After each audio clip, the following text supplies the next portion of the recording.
O que acontece depois que morremos? Carl Jung, uma das mentes mais profundas da psicologia, alegou ter desvendado segredos chocantes sobre a jornada da alma além da morte. De visões de quase morte a revelações cósmicas, suas descobertas desafiam tudo o que pensávamos saber sobre o após-vida. Fique atento, porque o que você está prestes a ouvir pode mudar para sempre a forma como vê a vida e a morte. Antes de continuarmos, quem é Carl Jung?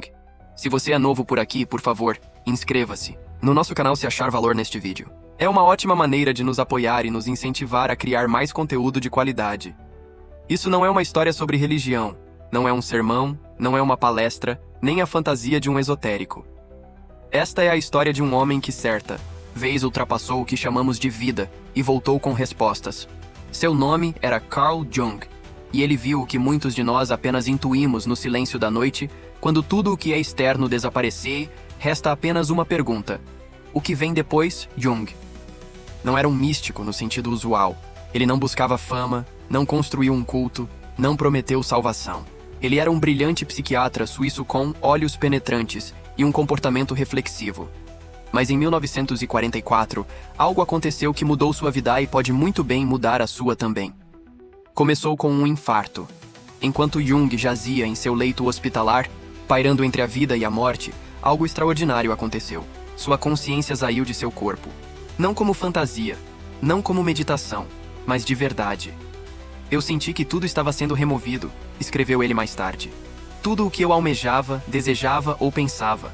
Toda a fantasmagoriada existência, terrena, caiu ou foi arrancado de mim. Ele descreveu flutuar acima de seu corpo, vendo o quarto de cima, observando os médicos trabalhando freneticamente lá embaixo. E então, tudo mudou. Ele se encontrou em um espaço sem teto, sem chão, sem paredes. Ele chamou isso de o vazio da criação. Não havia sons, mas ele sabia tudo o que precisava saber. Os pensamentos não vinham como palavras, mas como entendimento instantâneo. E dentro desse vazio havia outros. Seres, consciências, almas, ele... Não sabia quem eles eram, mas sentiu que o reconhecia-me que ele os reconhecia. Nenhuma linguagem pode descrever essa experiência, escreveu Jung. Era como estar na esfera do conhecimento total, do entendimento total. Nesse estado, Jung testemunhou o que ele mais tarde chamou de panorama da vida. A alma passa por uma espécie de revisão, não julgamento, não punição, mas rememoração. Como assistir a um filme, exceto que você sente não apenas a si mesmo, mas todos que já tocou com uma palavra, uma ação, um silêncio. Vi minha vida como um todo, disse ele. Nada estava escondido de mim. Eu era o que tinha feito, eu era minha vida. E então você entende quem realmente era. Isso é apenas o começo. E se você ainda está lendo, significa que está pronto para saber mais. Depois de sua experiência fora do corpo, Jung não se recuperou imediatamente. Ele disse que sentiu como se estivesse despertando não de um sonho, mas de outra realidade. Uma mais clara, mais profunda do que a nossa, como se ele não estivesse retornando ao mundo, mas a uma casca, uma limitação. Ele frequentemente repetia: a verdadeira vida não está aqui. Somos apenas hóspedes, viajantes, estudantes. E não era apenas uma bela metáfora, porque em sua experiência de quase morte, ele não apenas saiu de seu corpo. Ele viu o que nos aguarda depois. Descreveu reinos que se assemelhavam a cidades de luz, níveis, camadas. Alguns eram calmos como um lago tranquilo ao entardecer. Outros, efervescentes como um fluxo de mudança. E cada alma se encontrava onde pertencia, de acordo com sua vibração, sua luz interior. Você não vai para o céu ou para o inferno, explicou Jung em sessões privadas com seus alunos mais próximos. Você simplesmente chega onde já está. Sem máscaras, sem nomes. Honestamente, Jung descobriu que a alma carrega não as ações, mas sua essência. Não o ato exterior, mas a intenção. Se uma pessoa viveu na falsidade, ela sente isso como peso. Se no amor, como leveza. Mas a parte mais importante, não é uma sentença. É um convite para crescer, para se tornar consciente, para retornar. Ele relatou ver almas que escolheram voltar, para renascer, para experimentar novamente a dor, a alegria, o medo, a fé. Não porque alguém as forçasse, mas porque havia uma chamada dentro delas. Um desejo de se tornarem melhores, mais profundas, mais brilhantes. Ao descrever a preparação de uma alma para encarnar, Jung disse que não era como um filme, mas como uma sinfonia, um vasto fluxo de energia, luz e significado convergindo para um ponto, para uma pessoa. E ele entendeu. Não somos acidentes, nenhum de nós. Não somos erros, somos uma escolha. Você vem aqui porque há algo dentro de você que só a Terra pode trazer à tona, disse ele. E é aqui que a parte mais importante começa. Porque nessas revelações não havia pompa. Jung não pressionava. Ele não dizia acredite. Ele dizia lembre-se. E você podia sentir isso. As pessoas não ouviam com os ouvidos. Elas ouviam com o coração. Porque ele não ensinava, ele lembrava. Às vezes ele chorava depois de discutir essas experiências. Não de medo, mas de sentimento, de entrar em contato com algo tão real que nossa vida parecia um sonho. E ele admitiu. A parte mais difícil não é lá. A parte mais difícil é voltar e viver como se você não soubesse, mesmo que já saiba. Se as pessoas se lembrassem de quem são, escreveu Jung em seu diário particular, elas parariam de temer a morte, porque a morte não é o fim. É o começo de outro estágio mais real do que este. E agora a pergunta é: você quer saber o que ele viu a seguir em um de seus escritos mais profundos? Jung descreveu não apenas o reino além da vida. Ele descreveu a transição, o momento exato em que a alma deixa o corpo. Ele a descreveu não como um choque repentino, não como uma ruptura, mas como uma liberação. Como se você tivesse prendido a respiração por muito tempo e então expirasse. E naquele instante, tudo muda. Você não está mais no corpo, mas ainda existe. Você está ciente, você sente, percebe, só que de forma mais pura, sem filtros, sem dor. Primeiro, você vê a si mesmo, seu corpo, as pessoas ao redor. Isso tudo parece estranhamente distante, como se já não fosse seu. E então é como se uma luz te chamasse, mas não uma luz brilhante, uma luz quente. Ela não ofusca, ela chama com sua paz. Ele disse que a alma não é recebida por anjos nem por parentes, mas por entidades, seres que não podem ser descritos em palavras. Porque não tem forma, mas tem presença. Você não pode vê-las, mas pode senti-las, como um amor que não precisa de prova. Simplesmente é. É um estado de reconhecimento, como se você estivesse retornando a um lugar onde sempre esteve. Você apenas esqueceu.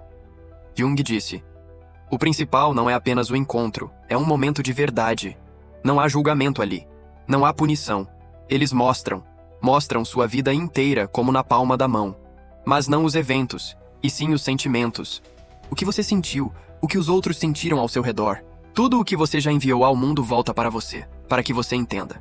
E se você machucou alguém, você sentirá aquela dor. Não como punição, mas como uma lição, como realização. Isso é o que o outro sentiu. E se você amou alguém, você sentirá isso de novo, amplificado, puro, não distorcido por palavras. Não é Deus perguntando quem você era. Jung disse: é você, sem medo, sem desculpas, respondendo a si mesmo: eu me tornei quem eu queria ser? Às vezes, ele disse que almas se recusam a seguir em frente. Elas ficam assustadas, estão apegadas ao mundo, aos entes queridos, às coisas. Inacabadas e permanecem no meio, em um espaço que ele chamou de a luz cinzenta. Não há medo, mas também não há paz.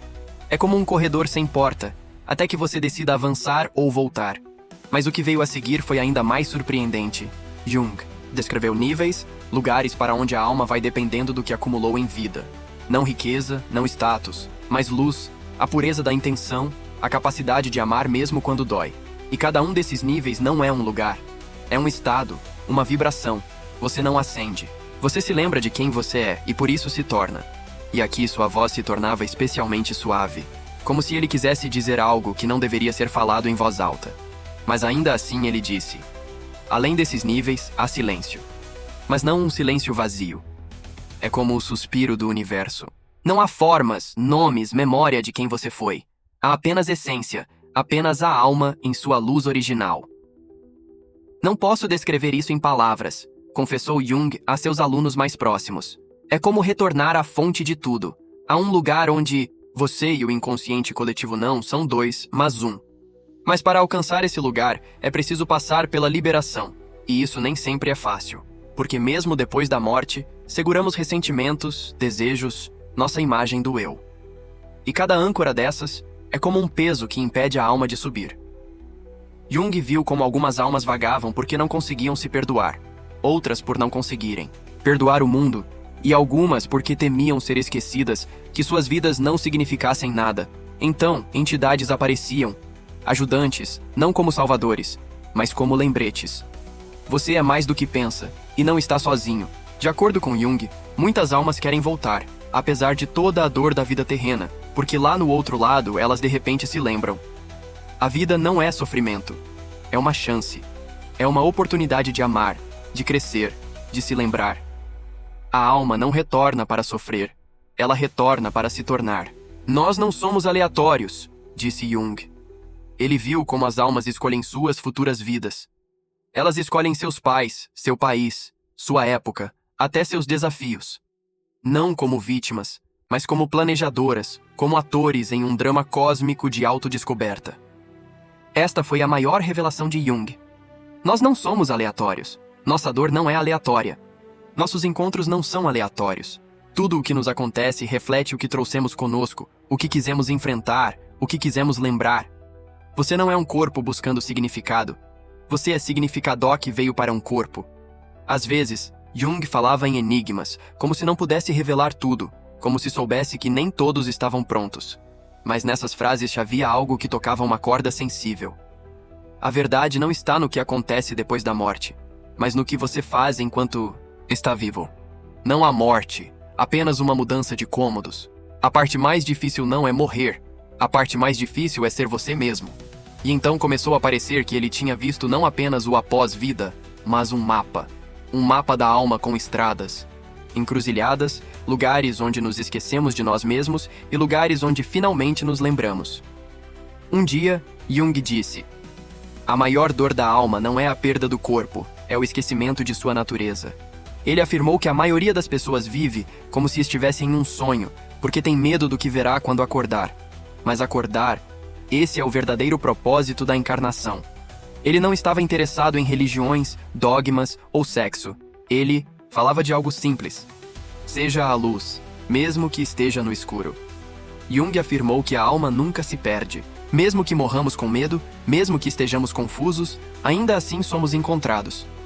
A luz sempre encontra sua faísca, porque cada pessoa não é um acidente, mas um chamado. Uma resposta a alguma antiga oração.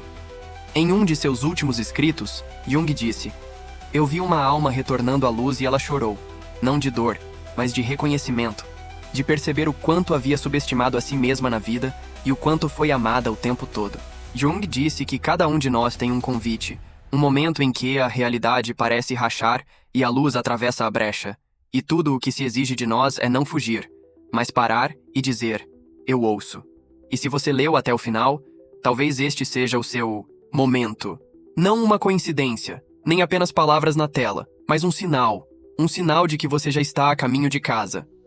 Se você sentiu algo dentro de si enquanto lia estas linhas, mesmo que levemente, não deixe isso sem resposta. Porque, em algum lugar dentro de nós, tudo isso já é conhecido. Em algum lugar dentro de nós ressoa o que Jung chamou de a voz da alma. Compartilhe isso com alguém que também pode ter esquecido e agora está pronto para lembrar. Nos vemos onde as palavras terminam e o real começa. Muito obrigado por ficar comigo durante esta exploração. Se você achou valor na discussão de hoje, não se esqueça de se inscrever no canal se ainda não o fez. Nos vemos no próximo.